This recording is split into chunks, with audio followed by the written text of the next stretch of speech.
Hello there, once again, we're back with a 10-minute game on chess.com. Let's see who we get. We're on 21 at this point, 2121 rating. We get an opponent who's 2077 rating points. We're not gonna play. Well, let's go for Caro-Kann. I think it was requested in the comments in some of the previous videos, and I've never played it, so let's go for it. So knight c3, okay. There's only one good move really here, I think, d takes e4. Because knight f6 just gets kicked out with e5. I have to go here, that's not great. I'm gonna take. I'll play this. I believe it's the Tartaquer variation where you double up your pawns, but it's actually not such a big deal. White gets a majority in the center, but actually black has a lot of center control with these pawns. I might even play f5 in the future, taking away this square, or sometimes I think h5, h4 is an idea. For timing, I'm gonna castle. It's not that I know a lot about this line, but maybe h5 was the move first. I don't recall really. I'm just going to continue with knight d7, rook e8, knight to f8. Maybe the knight goes to g6. The majority is not so easy to use for white as far as I remember, because, well, they're not easy to advance. For timing, I'm just going to get the knight here, maybe push the h-pawn, win some space on the king side. I don't know if white's setup is all that aggressive, and he should be pushing the pawns. Okay, well, he tries to trade off, and this makes sense. One of the pawns just to get the queen side majority. This is 3 against these 2. Once the c6 and d5 pawns disappear, I don't know if I want to, because if I play c5, I have a huge blockade against this pawn, which is very hard to advance after that. And then maybe I can focus on playing on the king side. Let's see. And this bishop is trapped behind its own pawn, so I guess I'm more or less getting away with it. I don't know what white should do. Maybe drop back, play c4 to just keep the pawn well defended. Okay, that's another idea. Do I want to trade though? I mean, maybe rook e7. I don't know. Maybe rook e7 with the intention of a6 b5, maybe if he allows me to do so, or rook e7, knight g6. I don't know if I want to trade. I mean, on principle, it should be fine, but I'm gonna go rook e7. This bishop has to justify itself too. And what is it doing on b5 even? It will probably have to go back. Okay, that bishop is out of commission there. I don't know what it's doing on b5 besides, well, hitting blanks there. It's just doing nothing apparently. I'm just going to continue with my plan. I feel like white is kind of planless, honestly. I don't know what he's trying to do. In general, he should be trying to push on the side where he's supposed to be better, where he has the extra power and everything. But now I seem to have a pretty reasonable blockade. This pawn is not going anywhere. a3, b4 it's gonna be hard to get in because of my control here, and I don't know about his decision to get this bishop out of play. I don't buy it. I might continue like this if he allows me to do so. Well, he still can't fight against the blockade I have discovered, so for the time being I'm gonna keep pushing. Let's see what he does. Bishop g4 might come as an option now that I might be threatening to just take and double up his pawns because the queen is not guarding that knight anymore. I know it looks like a kind of a one move threat, but where does the knight go actually? Maybe I should play that. Well, I'm gonna do it now. He doesn't have the bishop to just drop back. Actually, how does he get to defend against that? If I can double up his pawns, I think he should be in some trouble. The knight is coming to h4, attacking f3. Again, what's really helping me is that this bishop is in the middle of nowhere, honestly. His plan is clearly b4, because that's the reason he played queen b2, to have some extra support for the pawn on b4, but I don't know. I don't know about this. This is kind of weird. Yeah, there's no defense against bishop takes f3 as far as I see. I mean, he could drop the queen back to d1, though I can just keep pushing, maybe knight e5, maybe knight h4, probably knight h4, which also attacks g2. And I might have some ideas like taking, and after g takes, queen c8 to get in here. Is that a thing? Knight e5 is the more central move, so I tend to like it, but honestly this looks stronger. I have the knight in a better position if I want to go for an attack, and I probably do. I mean, I'm accumulating a lot of pieces on the king side now, so it looks like it's very hard to defend against queen c8, bishop takes, g takes, queen h3. Sacrificing the queen for 2 minors here won't do it, and it's just too much. And yeah, effectively white is playing down a piece. This bishop is completely useless. I mean, everything it does is cover e8, but we don't need to double up on the e-file. Actually, we're playing on the king side. I have no clue what he's gonna do here. I think he's set himself into a very tough position. White kind of played without a plan. I mean, he tried to liquidate some pawns in the center, which made some sense. But now, I don't know what he's going. 4k bishop to d2. Well, I wonder if I can just take, and after g takes, ignore what's going on the e-file altogether and just play queen c8. So let's say bishop takes. I can't hit an arrow. Bishop takes, g takes, queen c8. How does he stop queen to h3 is the question. Queen h3 will be massive. I mean, I'll be attacking h2, threatening checkmate there, knight takes f3, queen g2, and there's just too much. In fact, I believe bishop takes f3, g takes f3, queen c8, rook takes e8. I have this move, I have queen h3, and he can't stop all the threats as far as I see. I'm going for it. I will take it, play queen to c8, and see how he defends. The knight on h4 also has that virtue. If the knight was on e5 instead, he'll still have king g2, and I would be deprived of queen h3. But now I have g2 covered with the knight, and I don't see how that king is getting out of this. Queen can't even get close. I mean, I have everything under control in the e-file, so he can't run either. I mean, the king is not going through e2. Yeah, this is probably just winning. If f4, I play queen h3 regardless. Honestly, I don't think I handled the opening all too well. He resigned. It makes sense. There was nothing against the checkmate. Okay, he wants a rematch. That's fair enough. I'm gonna play e4. I think I've played e4 so far, or maybe a d4 game. I don't remember. Okay, a Petrov. Oh, I don't really know what to do against the Petrov. I mean, it's a really tough opening to crack. I'm gonna steer this towards a 4 knights variation. I will play it with bishop b5. I know that maybe it's not what you expect when you start with knight f3, but it's interesting regardless. I'm gonna play this, and let's play something fun. I mean, within the 4 knights variation, you might think that it's a very drawish opening and everything, but there can always be some violence if both sides are willing to go for it. And black is really trying here. And well, with this trick, I get one of the pieces back. I don't know if that is the best variation. I think he has to go bishop d6 and defend here. So if d takes e, he takes back with the bishop, and black should be more or less fine. The other variation is bishop d6 f4. And if the knight goes back, I still have e5, and I'm rolling the pawns forwards while I'm still winning my piece back because of the many forks. But now d takes e, knight takes e4, queen d4 looks honestly really good. Not that I'm completely aware of the theory of this line or anything, but it just feels right. I mean, queen d4, after knight takes e4, queen d4, knight takes c3. I'm gonna take here, double up my pawns, but I have a pretty nice space advantage. That is if I'm not missing something better. I'm thinking of queen to g4 to also hit this pawn here. That's actually very attractive. What if I go queen g4?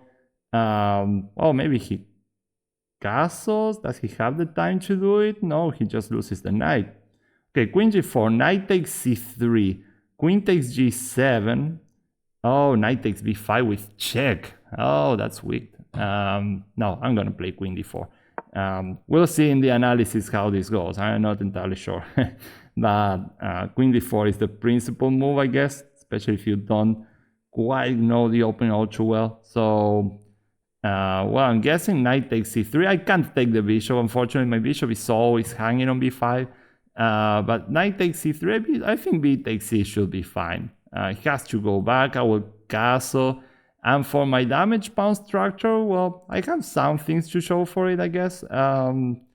Better development to start with, some space advantage. It might all fizzle out if black just castles and plays something like this. But now I will have to figure out how to stop him from doing so, at least so easily. Well, bishop e5. I'm kind of surprised. I was expecting this because now I can play bishop a3.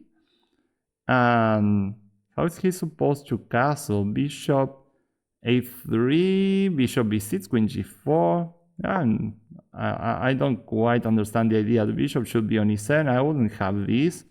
And honestly, I think I'll have compensation for my damage structure because I do have more active pieces. But it still wouldn't be easy. I'm not saying this is easy, but this is looking very tough to deal with. So c6 makes sense. I have to drop back probably. I don't know if d3 or a4 is the answer.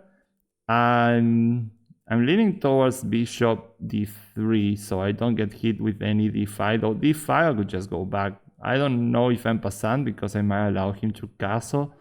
But even that looks shaky for black. This is a tough one. I will go bishop d3. Just because of that. I don't want to fall victim to some unexpected d5. Now, well, queen b6, I always have bishop c5. Well, wait a second here. There's queen b2 attacking the rook and the pawn c3. Well, I just get to castle and I'm threatening stuff like queen d6 and checkmating here. It looks very unlikely that black will survive that. Bishop b6 is actually helping me because it's not attacking the c3 pawn anymore. I can just move anywhere. Queen g4 looks like the most obvious solution to this. And I'm feeling pretty good about this. And the king is stuck in the center now. And I don't know for how long, but just because it's so hard to blockade this diagonal somehow. Maybe some b6, but I'll play bishop d6 and not allow c5. So he goes for queen b6. Understandable, I think. Now I have to think in terms of, do I play queen f6 or should I go bishop c5 first? Oops, don't move the pawn by accident. So queen d6 right away looks okay. Could be a mistake. He has c5, sorry, and he's threatening to exchange queens, which is this context is definitely a threat. I mean, I don't want to exchange queens, most definitely. So I'll probably start with bishop c5. So I take away that possibility from him. If queen b2, I will just castle. I really don't care about the pawn c3. Completely meaningless if I'm going to play bishop c5 and form a battery here. That should be way too much to deal with. So I will go bishop c5 first. You see, my priority is not to restore material equality. Well, actually, I'm not even down a pawn. So my priority are not, it's not just holding on to material equality, we could say. I just want to get the king out of here, so I allow no counterplay and I have no problems with some capture on c3 and then my rook is hanging. I will just castle here. Honestly, all I care about is playing queen d6 and keep my attack alive. He might go b6 now, something that I wasn't considering and maybe I should have. But I think bishop d6 is still way too strong. I mean, he can take for sure, but after something like queen g4, my attack is still huge. Well, he goes queen takes c3. So against queen d6, he's planning to play bishop d8, which is the only move. I have a really tough time believing that he can survive this. I will play this, and after bishop d8, only move. Well, it's the time to find something. I don't know if it's all too easy. I mean, this is a funny move. If he takes, we'll give checkmate here. I'm deflecting the rook, but he doesn't need to take. I mean, that's a vague hope that he will go wrong. You don't play chess like that. You shouldn't, at least. So what else? Some pawn break. Well, nice, but I think d takes here, and I don't see it quite yet. I was hoping for f takes e, bishop takes h7, because this time that'll at least threaten bishop g6 checkmate. It's still shaky because the queen can get back and defend. So, well, what else? I mean, sometimes you just have to find a simple move. What does black want? He definitely wants to play b6. I would guess. I'm thinking of counterattacking with rook a8, b6, bishop b4, so I attack the queen. The queen is almost trapped, by the way. That's interesting. Maybe I can trap the queen even here, but we'll pay attention to that a little later. If queen b2, bishop f5, and I attack this pawn with everything I've got, that should be enough. That leads me to bishop b4. You see, sometimes you're calculating a line and suddenly an idea pops up, and you have to pay attention to it, but first, I had to finish this idea. I think rook ad1 is fine, but what about just dropping the queen, bishop b4? The bishop can never move to try to deflect me because I checkmate. Where's the queen going? Has no squares. Queen b2, I can probably play rook f2 b1. I'm trapping the queen. Then I can win. I think without much effort, the king is still in trouble and nothing changes. So yeah, I'll just play bishop b4. I think I'm trapping the queen right there. It's strange. I mean, I hadn't considered it beforehand. He resigned. I hadn't considered it, but it's very, very natural. Let's go to game review and see what we did. First, we're going to take a look at this one and then at the first one. So apparently it was fine. I mean, we played the 4 knights. This is all theory. Kind of natural moves. Bishop b4 inaccuracy. Yeah, I think it's bishop d6, definitely.